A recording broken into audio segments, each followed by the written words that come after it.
Hi there! Welcome back to my channel.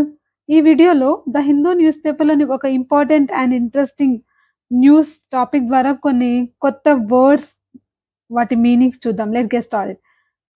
Headline ఏంటంటే elderly couple averts train accident in Tamil Nadu after truck falls on the track. So elderly couple అంటే ఏంటి మనకు ఈజీగా తెలిసిపోతుంది. వృద్ధ దంపతులు. సో వీళ్ళన్నమాట. అవర్డ్స్. ఈ అవర్డ్స్ అనేది కొంచెం కొత్త వర్డ్ మరియు ఇంట్రెస్టింగ్ వర్డ్. ఏంటి అవర్డ్స్ అంటే? అవర్డ్స్ అంటే నివారించడం.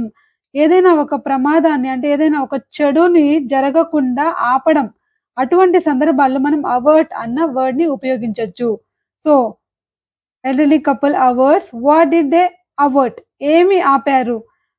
అంటే train accident in Tamil Nadu after truck falls on the track. So, track పైన ట్రక్ అనేది పడిపోయిందన్నమాట. సో, అటువంటి సందర్భంలో యాక్సిడెంట్ జరగకుండా వీళ్ళు ఆపారు. ఏ విధంగా ఆపారు అని మనం న్యూస్‌లో చూద్దాం. సో, ఇక్కడ మనం అవర్ట్ అన్న వర్డ్‌ని ఏమనుకున్నాం? తప్పింది అంటే ప్రమాదం తప్పింది. కొంచెంలో అంటే త్రుటిలో తప్పింది అంటాము. అలాగే నివారించబడింది అని చెప్పడానికి కూడా ఉపయోగించొచ్చు.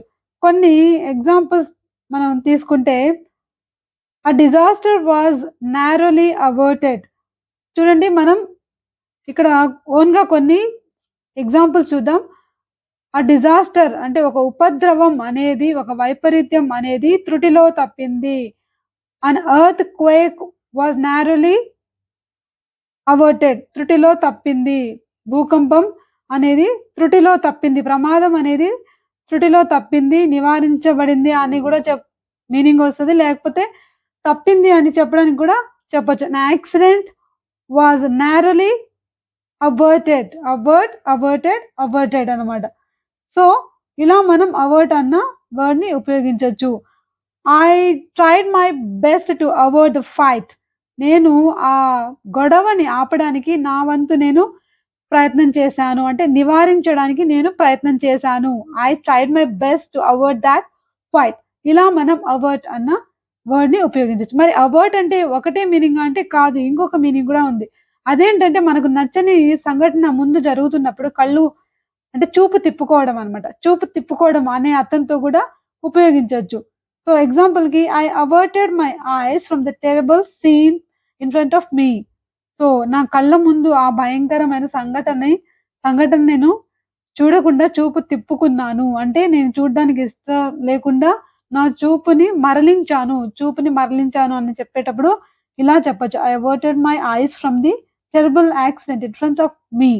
సో, ఇలా మనం అవర్ట్ అన్న వర్డ్‌ని రకరకాలుగా ఉపయోగించొచ్చు. సో, ఇప్పుడు మనం డీటెయిల్స్‌లోకి వెళ్దాం.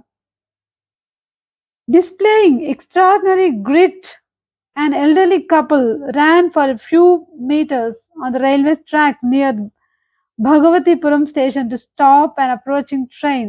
Minutes after the truck fell on the track between Bhagavatipuram and Aryankavu in the early hours of Sunday.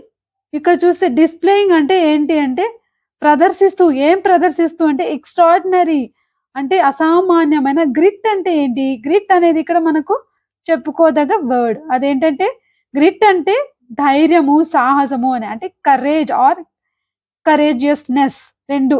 అంటే గ్రిట్ అంటే ఏంటి? ధైర్య సాహసాలు, ధైర్యం అని అర్థం.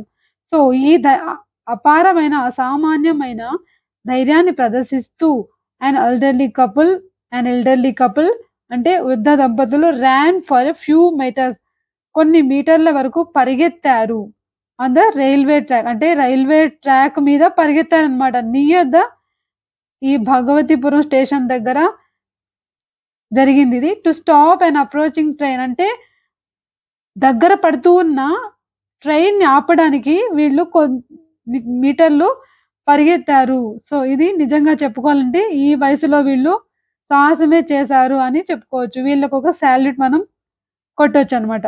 So, minutes after truck fell on అంటే ఈ ప్రమాదం ఏంటంటే ట్రక్ అనేది పడిపోయిందన్నమాట. ఎక్కడంటే ట్రాక్ మీద. సో, మరి ఆ టైంలో ట్రైన్ అనేది వచ్చిందంటే ప్రమాదం జరుగుతుంది కదా! ఆ ప్రమాదాన్ని తప్పించడానికి వీళ్ళు పరిగెత్తారు కొద్ది మీటర్ల వరకు. సో, అంటే భగవతీపురం స్టేషన్ దగ్గర. అండ్ ఈ couple in the early hours of Sunday, అంటే పొద్దునే సండే జరిగిన ఈ సంఘటన అన్నమాట ఇది. So crashing sound. The couple Shanmugaya and Kurundammal was woken by the sound of the truck falling on the track after hitting a barrier on the Ghat road. So ఈ వృద్ధ దంపతులు ఎవరంటే వీళ్ళు షణ్ముగయ్య అండ్ కురుందమ్మాల్ అనే వీళ్ళిద్దరూ.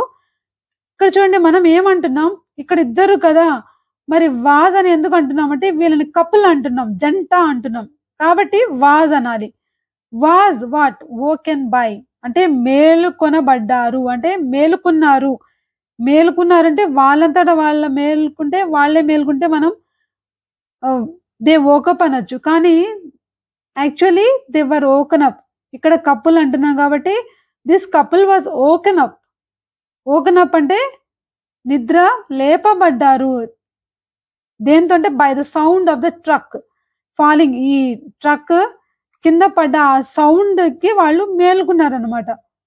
సో అలా వీళ్ళు మేలుకున్నారు అని చెప్పడానికి దే వర్ వోకన్ అప్, లేకపోతే the couple was woken up by what, by the sound of the truck. After it fell from a height of 18 feet around 12:50 a.m. the couple rushed to the spot with a torchlight. So వీళ్ళు ఈ truck పడ్డ అంటే 18 feet అంత height నుంచి పడ్డది అనమాట. Around 12:50 AM అంటున్నారు. Around అంటే ఏంటి, సుమారు, దాదాపు, పలానా టైం అని. దాదాపు అని చెప్పాలంటే అరౌండ్ అన్న వర్డ్ని మనం యూజ్ చేయొచ్చు. దాదాపు 12:50 ప్రాంతంలో ద కపుల్ రష్డ్ అంటే హుటాహుటిన, ఆగా మేఘాల మీద అంటారు కదా, అలాగా rushed to the spot with torch light. So torch light తీసుకుని హుటాహుటిన వెళ్ళారు. On seeing it's mangled remains. So on seeing it's అంటే ఆ ట్రక్ యొక్క, ఆన్ సీయింగ్ అంటే చూశాక, మ్యాంగిల్డ్ అంటే ఏంటి, చెల్లా చెదురుగా అయిపోయి ఉన్న, అన్షేప్ అయిపోయి ఉన్న, రిమైన్స్ అంటే భాగాలు, అబ్స్ట్రక్టింగ్ ద ట్రాక్. అబ్స్ట్రక్టింగ్ అంటే అడ్డుగా ఉండడం చూశాక they realized that a train was fast approaching. So train అనేది దగ్గర పడుతూ ఉంది అనేది వాళ్ళకు అర్థమైంది అనమాట. So they ran as much as they could in the dead of the night. So మధ్యరాత్రిలో వాళ్ళకు వీలైనంత వేగంగా వాళ్ళు పరిగెత్తారు. ఆ వయసులో కూడా they ran as much as they could. వాళ్ళకు ఎంత చేతనైతే అంత, వీలైనంత, వాళ్ళకు సాధ్యమైనంత వేగంగా వాళ్ళు పరిగెత్తారన్నమాట. So and after covering a few feet, కొద్ది దూరం వెళ్ళాక the woman switched on the torch light and waived it at the loco pilot. So కొంత దూరం వెళ్ళాక ఈ వృద్ధ మహిళ ఎవరైతే ఉన్నారో she switched on the torch light ని స్విచ్ ఆన్ చేసి అండ్ వేవ్డ్ ఇట్ అంటే ఊపిందంట ఆ టార్చ్ లైట్ ని. ఇట్ ఎక్కడంటే అట్ ద లోకో పైలట్ దిశగా ఇలాగా చెయ్యి ఊపింది, టార్చ్ లైట్ ఊపింది. ఇప్పుడు వేవ్ అంటే ఏంటంటే ఊపడం, జెండా కావచ్చు, చెయ్యి కావచ్చు, ఇలా మనం ఊపుతుంటాం కదా, అటువంటి సందర్భాల్లో వేవ్ అన్న వర్డ్ ని ఉపయోగించవచ్చు. ఇది వేవ్ టు అనొచ్చు, లేకపోతే వేవ్ అట్ అని కూడా అనొచ్చు. సో ఎగ్జాంపుల్ కి she waived to me from the విండోలో నుంచి ఆమె చెయ్యి ఊపింది, లేకపోతే she waived to me from the train అని కూడా చెప్పచ్చు. సో అంటే వేవ్డ్ టు మీ అనొచ్చు, వేవ్డ్ అట్ మీ అని కూడా అనొచ్చు. చెయ్యి ఊపింది అనే అర్థంతో వేవ్ అన్న వర్డ్ ని ఉపయోగిస్తున్నాం అన్నమాట. The train moves at a speed of only 30 km/h on the Ghat section as a precautionary measure. The couple's alert helped the crew stop at a safe distance from the accident spot.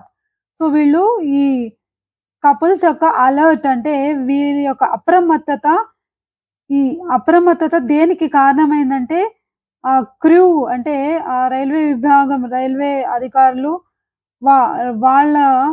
వాళ్ళు ఏం చేశారు, వీళ్ళ అప్రమత్తత కారణంగా stop చేశారు ఒక safe distance లో, అంటే కొంచెం దూరంగా ట్రైన్ ని ఆపడం జరిగింది. At a safe distance from the accident spot. So accidents జరగడానికి వీలున్న ప్రదేశం నుంచి కొంత దూరంలో ఆపేలాగా వీళ్ళు చేశారన్నమాట. వీళ్ళ అప్రమత్తత ఇందుకు కారణమైంది. సో అని senior railway official said. So the truck was removed using earth movers and the track was cleared for traffic around 6 a.m. The Chennai Egmore-Kollam Express was delayed for more than 2 hours owing to the accident. చూడండి, owing to the accident. So ఈ కారణంగా అని అంటే accident కారణంగా, owing to the accident అంటే accident కారణంగా ఏమైంది, ఈ ఎక్స్‌ప్రెస్ అనేది డిలే అంటే కొంచెం ఆలస్యమైంది. ఫర్ మోర్ దాన్ ఎన్ని గంటల పాటు? 2 గంటల పాటు, అంతకంటే ఎక్కువే ఆలస్యమైంది. ఓయింగ్ టు దిస్ యాక్సిడెంట్, దీని కారణంగా అని చెప్పడానికి ఓయింగ్ టు ది యాక్సిడెంట్ అంటున్నాం. సో ఈ వీడియో నచ్చితే లైక్ చేయండి, షేర్ చేయండి, సబ్స్క్రైబ్ చేయండి. Thanks for watching.